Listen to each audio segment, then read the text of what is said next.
Sticky Two-Step, my nominee for the best name in the field. This $15,000 yearling is by Slapstick, and he was a star in 1986. His 154 mark last year was the second fastest in the field, second only to Jate Lobell, and his quick gate speed and guttiness at the end of the mile ensure Chris Loney, I think, of getting a big piece of this New Jersey Classic purse. And there's a familiar sight. That's Jate Lobell, a winner of just under $700,000 in his career to date. This horse has already been syndicated for $12 million. Knowledgeable horsemen have placed him in the company of Niatros Annihilator as one of the great pacers of all time. He's tasted defeat only once, and that was at the hands of Run the Table, and there's no doubt that Mark O'Mara would like to win this one and get his horse right back on that winning track. Run the Table has fashioned a nifty little streak of his own, losing only once since joining the Jim Campbell barn, and that was to older pacers on a sloppy track coming off a bit of a vacation. He is big and strong and fit and fast, and his 151 mile, when he beat Jate Lobell 2 weeks ago, was the second fastest mile ever here at the Meadowlands at night, and the fastest mile of driver John Campbell's career. Riptide Lobell has changed hands 3 times in his short racing career, but now he is in the peak form of his life. He has gone from being a 2-minute pacer to being a 154 pacer in only the last 4 starts for new trainer Steve Elliott. And this son of No Nukes, although not in the class of Run the Table or Jate Lobell, is an improving sort who unfortunately has drawn terrible. He's drawn the outside 10 post position, and he will not be much of a factor here tonight.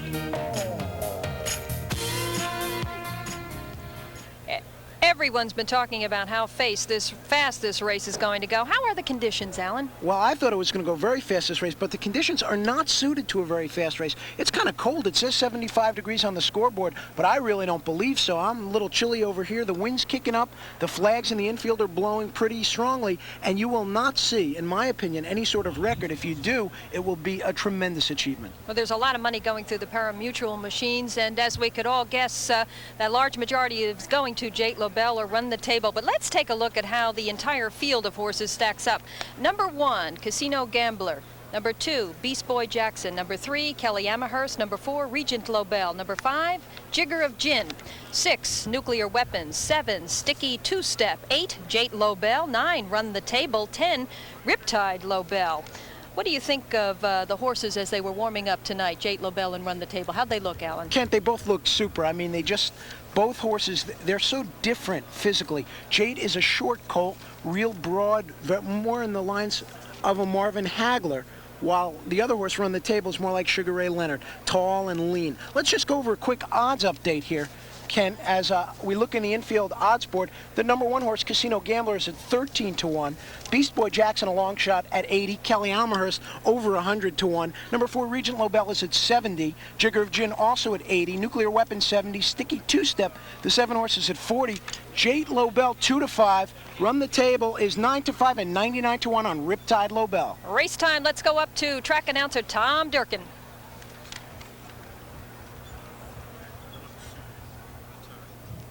All right, we have an extra second or two, Alan. What do you think? How is it going to go tonight? I think Jate and Run the Table will be the last 2 horses at the top. They'll finish first and second. I just can't tell you in which order. Okay, now we're ready to go to Tom Durkin. Take it away. 87 New Jersey Classic, and they're off. On the far outside, Run the Table. Jate Lobell is eased back as they move into the first turn, and on the extreme outside, it's Riptide Lobell into the first turn. Run the Table now, 3 wide as they head into the turn. In between horses, Regent Lobell is right there, 4 wide early. Riptide Lobell, the battle is on. On the inside, it's Casino Gambler now, who has come away racing 4th. Sticky Two-Step is 5th on the outside. Jate Lobell is parked out 6th. The opening quarter, sensational, 26 2/5 seconds.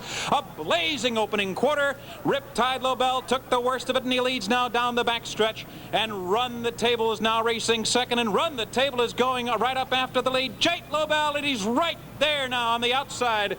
Racing 3rd, Regent Lobell is now 4th toward the inside. Sticky Two-Step racing in 5th.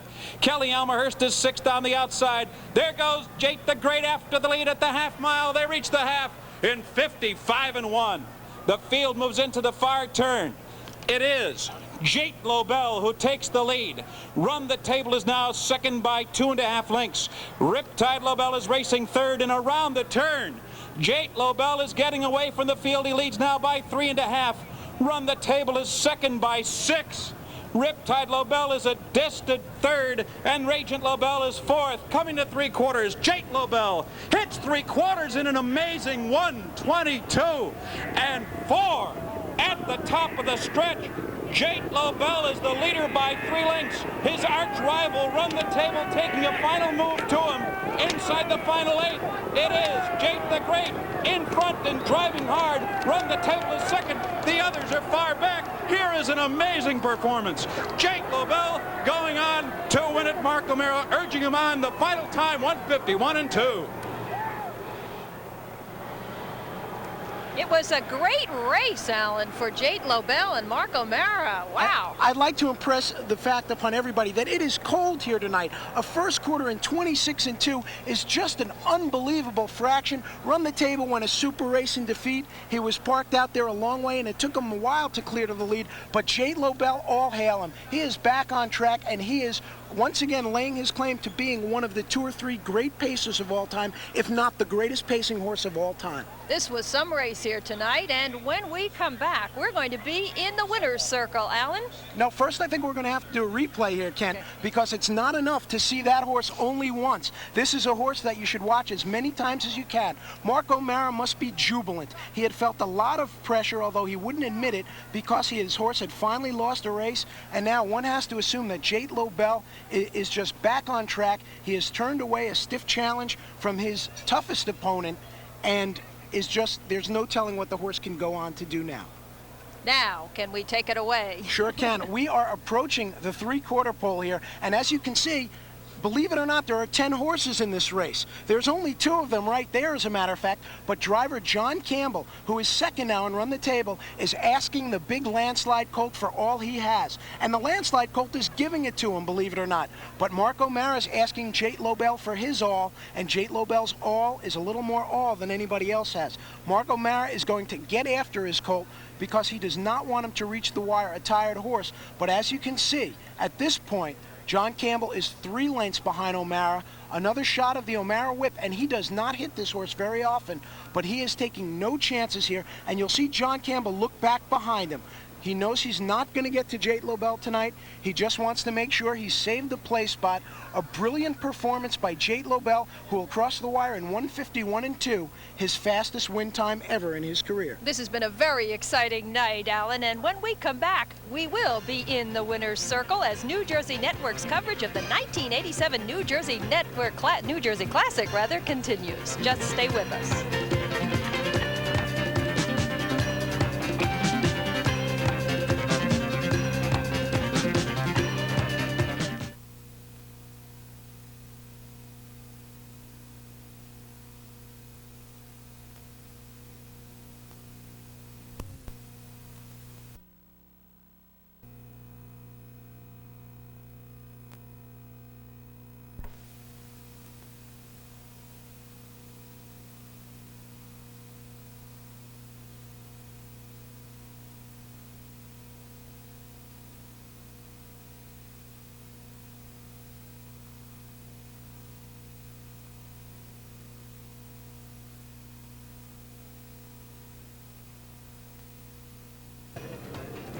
Welcome back to the Meadowlands, where Jate Lobell has just won the $500,000 New Jersey Classic. The odds payoffs, for those of you who are interested, Jate paid $280 to win, $210 to place, $210 to show. Run the Table, gallant in defeat, $220 for place, $210 for show, and Nuclear Weapon was up for the 3rd spot. He returned $210 to show.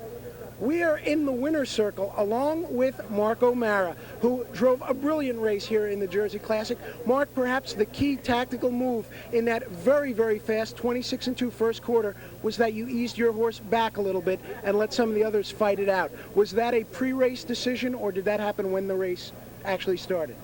No, they were rolling out of there pretty fast, so I just took my time. I figured they couldn't take up all that abuse the entire mile. It might take more out of their horses than it would mine, so I was just trying to save some of them when I saw how fast they were rolling out of there. You finally made the lead around the half. At what point did you know you had the race won? About 10 feet past the wire. I never knew. I never knew. Congratulations to Mark O'Mara, both on the victory here and his wedding tomorrow. I hope that turns out as well as the race did.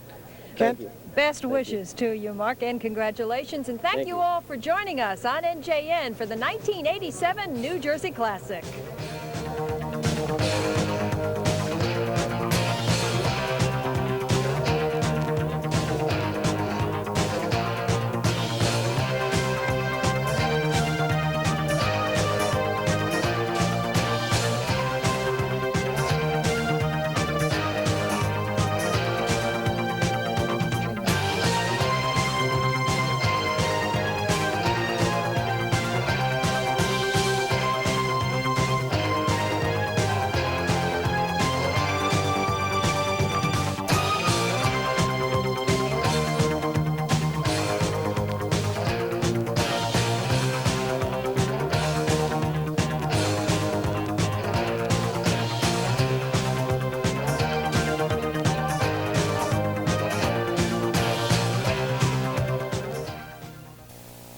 Major funding for this program is provided by the Standardbred Breeders and Owners Association of New Jersey, Incorporated.